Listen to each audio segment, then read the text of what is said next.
बात करेंगे समसामयिक विषयों से थोड़ा सा हटकर। साउथ लॉबी जो फिल्मों में आ रही है कुमार भाई, इसने जो आतंक तो नहीं कहूँगा, गदर कहूँगा, जो मचा रखा है, भारतीय बॉलीवुड को बिल्कुल दरकिनार कर दिया है या ऑलमोस्ट करने वाली है। रिसेंटली एक मैंने नई फिल्म देखी, दर्शकों से भी मैं चाहूँगा अगर आप लोग भी देखें तो, महाराजा एक फिल्म आई है जिसमें जो विजय सेतुपति जी जो भूमिका निभाई है उन्होंने, जबरदस्त फिल्म बनी है। और जिन्होंने नहीं देखी मैं चाहूँगा देखें कि साउथ हमसे कितना आगे है या बॉलीवुड से कितना असल है। क्योंकि बॉलीवुड को मैं नकल इसलिए मानता हूँ कि 90% तो इनके पास नकल का कोटा ही होता है। ओवर एक्टिंग के शिकार एक्टर्स, डिमांडिंग एक्टर्स, बहुत ज़्यादा अपने को मास्टर बनाने वाले, उनसे परे हटकर एक आम आदमी को, दर्शक के दिल को छूने वाली मूवीज वहाँ बन रही हैं और लगातार अच्छा प्रदर्शन कर रही हैं। इवन मैं तो ये कहूँगा कि धीरे धीरे वो बॉलीवुड की और कब्जा जमाते नजर आ रहे हैं। उनके विलन हमारे यहाँ आ चुके हैं, उनके हीरो हमारे यहाँ आ चुके हैं। तो आपको क्या लग रहा है कि क्या, जैसे हमने पिछली बार भी एक बार चर्चा की थी कुमार जी के साथ, कि बॉलीवुड क्या खात्मे की कगार में जाएगा या धीरे धीरे कम हो रहा है, हो तो रहा है, दिख तो रहा है, लेकिन क्या लगता है कि क्या ऐसा नहीं हो रहा है बॉलीवुड में जो दर्शक उसको हाथों हाथ नहीं ले रहे या पहले ऐसा रुतबा नहीं दे रहे। रिसेंटली एक बहुत अच्छी फिल्म आई जो कि आपने शायद देखी हो, सूर्या की एक जो डेक्कन एयरवेज के ऊपर फिल्म बनी थी साउथ में, उस पर सरफिरा फिल्म जो अक्षय कुमार जी ने बनाई, ऑफकोर्स वो हम रीमेक कुमार उनको नाम दे रहे हैं, वो बुरी तरह पिट गई, जबकि साउथ में वो फिल्म बहुत जबरदस्त चली है और उसको मैंने डब्ड वर्जन में देखा है, उड़ान नाम से, उड़ान नाम से, बहुत अच्छी फिल्म है, सूर्या ही ने उनको प्रोड्यूस किया था। तो क्या ऐसा है कि कहानी सब कुछ थी, क्या सिर्फ एक एक्टर के बदल जाने से सारा सिनेरियो बदल जाता है, या ये ओवर एक्टिंग के शिकार हो रहे हैं, या कहीं ना कहीं हम वो कन्वे नहीं कर पा रहे लोगों तक मैसेज कि वाकई हम लोग भी मेहनत करते हैं, कुछ रियल लाते हैं। तो साउथ क्यों हमें पीछे कर रहा है, इसको मैं थोड़ा सा जानना चाहूंगा आपके अंग ज्योतिष दृष्टिकोण से। देखिए, देवदास फिल्म जो सहगल साहब वाली है, उसके बाद एक दोबारा आई थी जब दिलीप साहब ने, यूसुफ साहब ने किया था रोल, और उसमें एक संवाद होता है कि कौन कमबख्त जीने के लिए पीता है, मैं तो इसलिए पीता हूं कि बर्दाश्त कर सकूं। यही सब बात जब भंसाली की फिल्म आती है और शाहरुख खान बोलते हैं तो ऐसे लगता है घटिया पैरोडी है। उस डायलॉग का अपमान है जो दिलीप साहब ने बोला था। दिलीप साहब जब बोलते थे तो डायलॉग लगता था कि हमारे आसपास फिजा में, हवा में तैर रहा है, लेकिन जब शाहरुख खान बोले तो ऐसे लगा जैसे कोई बहुत घटिया किस्म की नकल कर रहा है। शाहरुख खान के प्रति पूरा सम्मान रखते हैं, लेकिन सत्य अपनी जगह होता है, उस वो व्यक्तिगत सम्मान असम्मान का उससे लेन देन नहीं है। दूसरी बात क्या देखिए, आपने महाराजा फिल्म का जिक्र किया, जरा कल्पना करके देखिए किशोर भाई की कि हिंदी फिल्मों वाले क्या ऐसी कहानी सोच भी सकते हैं। उस फिल्म में जब जैसे अनुराग कश्यप की एंट्री होती है तो वहां मुझे लगा, क्योंकि मैं फिल्मों का राइटर भी रहा हूँ, फिल्मों पर आलेख लिखे, समीक्षा लिखी है, फिल्म संगीत पर बरसों लिखा है, थिएटर का आदमी हूँ। अनुराग कश्यप की एंट्री जो होती है तो वहां से लगता है कि ये कितनी दुष्टता कर सकता है, तो वो उतनी दुष्टता कर लेता है जितनी कोई सोच नहीं सकता। और फिल्म का क्लाइमैक्स मुझे नहीं पता, और देखने वालों को, मैं फिल्म के क्लाइमैक्स को 15 मिनट पहले ही पकड़ लिया था कि ये क्लाइमैक्स है।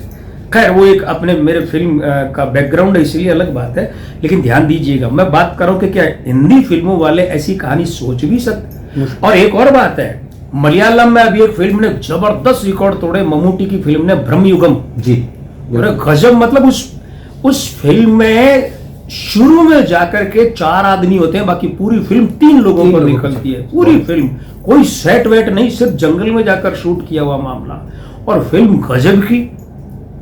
ऐसी फिल्म जिसमें ऐसा लगता है कि यार हम लोग यानी हिंदी फिल्मों वाले तो युगों युगों तक ये कहानी विचार ही नहीं कर सकते। अगर ये कहानी लेकर बड़े प्रोडक्शन हाउस प्रोड्यूसर के पास कोई जाए लेकर, वो यूं फेंकेंगे उसे, क्या बकवास है।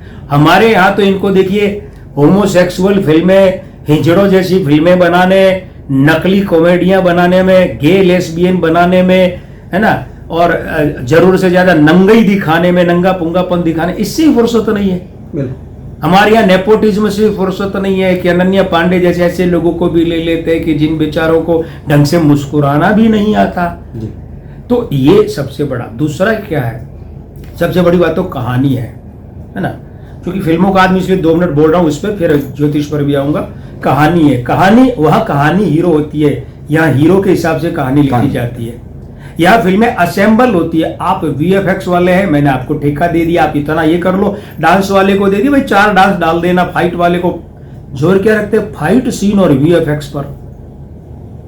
इसीलिए तो हमारी प्रभु की फिल्म आई थी आदि पुरुष, पिट गई। लोग क्या देखने जाते हैं, लोग क्या वीएफएक्स देखने जाते हैं प्रभु श्री राम की फिल्म। अब चलिए, अब मौलिकता की बात का बात आज की नहीं है किशोर भाई, बात 50-60 के दशक में भी जब जेमिनी, एवीएम, चिन्नप्पा देवर है ना, इन सब की फिल्में आती थी। साउथ की फिल्मों में ही तो संगीत बढ़िया होता था तब। और बताइए आप कहाँ था संगीत बढ़िया? साउथ की लॉबी की जितनी फिल्में हैं उन सब में क्या होता था, ये सारे, अब उस समय भी था। फिर साउथ की फिल्में कमजोर होती, 80 के दशक में साउथ की फिल्में सिर्फ एक्शन फिल्मों पर, रामानायडू वगैरह, रामानाथन जो हैं ये लोग उसी में ये जितेंद्र के साथ 13 फूहड़ फिल्में सुपरहिट तो रही। वो 12 या 13 फिल्में जिसमें जितेंद्र, कभी राजेश खन्ना आ गए, श्रीदेवी जयप्रदा में से हो गए, और पद्मालिया स्टूडियोज की फिल्में थी। वो वर्ल्ड रिकॉर्ड है वो, 12 या 13 सुपर, लेकिन मिलने को नाम पर कुछ नहीं था उनमें। अब रहा सवाल सिरफिरा के रीमेक का, तो वो जो दिलीप शाह वाला डायलॉग है वो सब शाहरुख खान बोले तो वही हो गई कि सूर्या जो है उनका रोल अक्षय कुमार का। अक्षय कुमार को समझना चाहिए उनकी रेंज सीमित है, वाइड रेंज वाले नहीं है। और ज्योतिष के हिसाब से देखें तो देखिए अंक बनता है 8 दक्षिण का, और मुंबई का अपना अंक बनता है 9, और 9 शुक्र के साथ भ्रष्ट हो जाता है। ज्यादा भारी भरकम सेटअप है, 9 भारी होता है ना मंगल, और साउथ वालों का 8 होता है, तो वो 8 शुक्र भ्रष्ट। आप देखिए साउथ की जितनी भी फिल्में हैं, 2-4 को छोड़ दें, हर फिल्म में विलेन चाहे कितना ही पैसे वाला हो, उसके गुंडे लड़ने के लिए कुल्हाड़ियां गंडा से लेके क्यों आते हैं? बहुत क्यों आते हैं? कभी गौर किया इस पर? ये सामान्य सांसारिक बात नहीं है कि यार ये तो बड़ा अरे क्यों गड़बड़ है? साउथ का अंक 8, शुक्र उसका है भ्रष्ट, वो घटिया कपड़ों में मैले कुचेले, फटे दाढ़ी मुंह चेहरे में, वो गंडा से लेके, ये शुक्र भ्रष्ट है भाई। कौन है उनमें जो राइफल है और ये जैसे एनिमल फिल्म की तरह वो मेड इन इंडिया वाली वो मशीन लेके आता है क्या? कभी नहीं आई, हमेशा वही होंगे हीरो विलेन, सब साफ सुथरे बढ़िया बंगलों में, और जब उनके गुंडे लड़ने जाएंगे तो वो शुक्र भ्रष्ट हो गया। और मंगल के साथ में यहाँ जो शुक्र भ्रष्ट है, लेकिन यहाँ मंगल भारीपन का है, भारी भारी सेटअप लगाते हैं। दूसरी बात क्या, एक और समझना पड़ेगा, मुंबईया फिल्मों में मुंबई का अंक बनता है 9 और फिल्म का बनता है 6। ये है गोल्डन कलर फिल्में, शुक्र के कलर की फिल्में। ये घुस जाते हैं ग्रे फिल्में बनाने में, ये रावण बनाते हैं और किसका आदि पुरुष बनाते हैं। ये ऐसी फिल्में बनाते हैं जो ग्रे शेड की है, जिसको हम डार्क टोन कहते हैं फिल्म की भाषा में, डार्क फिल्में बनाते हैं। जबकि साउथ का जो अंक 8 है वो डार्क का, इसलिए वहां पर केजीएफ दोनों निकल ली, बाहुबली दोनों निकल ली, रजनीकांत की डार्क टोन की सारी फिल्में निकल ली। और रजनीकांत ने जब एक फिल्म आई थी शिवाजी द बॉस, उसमें जब डार्क टोन से हटकर काम किया, फिल्म बुरी तरह पिटी, इतनी पिटी कि रजनीकांत ने अपनी जेब से पैसे दिए प्रोड्यूसरों को। तो दक्षिण की डार्क टोन की फिल्में हैं, और दक्षिण के जितने भारी हीरो हैं या भारी के आसपास है वो सब डार्क टोन में करते हैं। अब अक्षय कुमार जो है वो अभी तक ये भी तय नहीं कर पा रहे हैं कि वो अंक 8 को, अक्षय कुमार 9 सितंबर वाले हैं, अक्षय कुमार का मूलांक 9 है। देखिए अक्षय कुमार की सबसे बड़ी बात क्या, ये तीसरा दौर है इनके यहाँ। इनका पहला दौर था खिलाड़ी कुमार, दूसरा था कॉमेडी कुमार, और तीसरा ये, अब इसको कौन सा कुमार कहें ये हमें भी समझ नहीं आ रहा है। तो हुआ क्या कि अक्षय कुमार के मूलांक 9 के साथ में जो बैठा है वो 5 बैठा, और 5 और 9 जब होते तो 9 एक्शन का तो है, लेकिन वो कहता है फुदक एक्शन।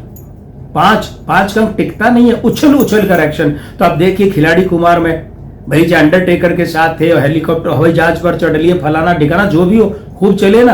एक्टिंग तो ये तब भी नहीं जानते थे, एक्टिंग तो भी नहीं जानते। मैं खुलेआम कहता हूं, मैं नहीं मानता अक्षय कुमार को एक्टर, स्टार अवश्य है। और हिंदी फिल्मों के दुर्भाग्य कि यहाँ स्टार और एक्टर अलग अलग होते हैं। संजीव कुमार जैसों को छोड़ दें, दिलीप कुमार साहब तो खैर अलग बात थी, राज कपूर वगैरह, इनको छोड़ दें तो यहाँ एक्टर और स्टार बिल्कुल भिन्न है। पूरी फिल्म में स्टार दिखेगा, एक्टर दिखेगा ही नहीं। तो अब वो जो अक्षय कुमार को देखना है कि उन्होंने क्या किया, वो कॉमेडी में, अरे उनके यहाँ कॉमेडी का जितना मंगल और ये जितना चंद्रमा और बृहस्पति अंक 2 और 3 होना चाहिए ना, उतना उन्होंने कर ली। बीच में प्रियदर्शन की फिल्में आई, खूब सारी कर ली। नीरज पांडे की अब तक 56 ये स्पेशल है ना, स्पेशल 26 ये फिल्में आई। वो देखिए आपके आ गई, वो नाम शबाना आ गई, बेबी आ गई, इस तरीके की। तो एक आध अब तक ये जो स्पेशल 26 वगैरह को छोड़ के सारी फिल्में पिट क्यों गई। ये बेल बॉटम या बॉल बॉटम जो भी था ये, हाँ ये भी आ गया। पर और राम सेतु, मतलब एक ही ऐसे लगता है जैसे किसी ने इसको लिस्ट बना के दी कि ये फिल्में करनी है। होता है ना एक प्लान्ड फिल्म है, किसी प्रोजेक्ट को, किसी विचारधारा को लेकर। ये जैसे बीच में एक दौर आया था 50-60 में भी था, फिर 80 में दशक में दौर आया जब तथाकथित वामपंथी फिल्मकार अपना एक आइडियोलॉजी लेकर चलते थे कि यही फिल्म बनानी है, फिल्म नहीं यही फिल्म बना, ये ठूंसना है इसमें ये। तो ये अक्षय कुमार का मंगल जो है वो बुद्ध प्रधान है, और ये घुस गए शनि प्रधान में, ये घुस गए बृहस्पति प्रधान, ज्ञान देने लगे। अब राम सेतु देख के लोगों को लगता है ये ज्ञान देता हुआ अच्छा नहीं लगता, लंबे बाल, और वो है हर जगह अक्षय कुमार ही। अब ध्यान दीजिएगा, एक धुर एक्शन फिल्म थी और वो थी सम्राट पृथ्वीराज, जो पृथ्वीराज चौहान से नाम बदले, उसमें कहीं भी पृथ्वीराज लगते हैं? अरे पृथ्वीराज तो छोड़िए, वो पृथ्वीराज के दरबान भी नहीं लगते। ऐसे लगता है जैसे कोई कॉस्ट्यूम ड्रामा या शो होता है ना बच्चों का, उसमें कोई पहन के आ गया। अच्छा बोलते हैं, ध्यान दीजिएगा, अब जो मैं कह रहा हूं ना कि अक्षय कुमार के बृहस्पति इतना अच्छा नहीं है चंद्रमा के साथ, कहा वो जब भी डायलॉग डिलीवरी करते हैं ये नसें खींची जाती है, साफ दिखाई पड़ता है नसें खींची हुई। यहाँ की तो अलग बात है, ठीक है, ये तो 9, 1 और 3 का, ये इसका मतलब गला खराब है उनका, हर जगह वही बैठा हुआ गला। अरे भाई सबसे बड़ी एक्टिंग चेहरे से, प्रोस्थेटिक से नहीं, आवाज से होती है। ये दिलीप कुमार से नहीं सीख सकते, डैनी साहब जिंदा है, अब इनसे सीख लीजिए। हिंदुस्तान में एक ही आदमी है जो दिलीप कुमार वगैरह 2-3 को छोड़कर बाद की पीढ़ियों में जो आवाज से एक्टिंग करता है, गेटअप कुछ भी, और वो नाम है डैनी डैन जोगप्पा।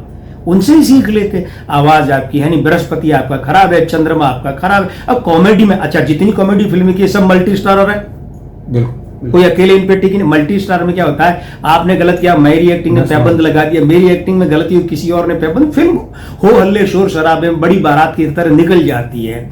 लेकिन अगर ब्रह्म युगम जैसी एक भी फिल्म में अक्षय कुमार आ जाए ना, लोग 5 मिनट 10 मिनट नहीं देखे थिएटर में फिल्म को।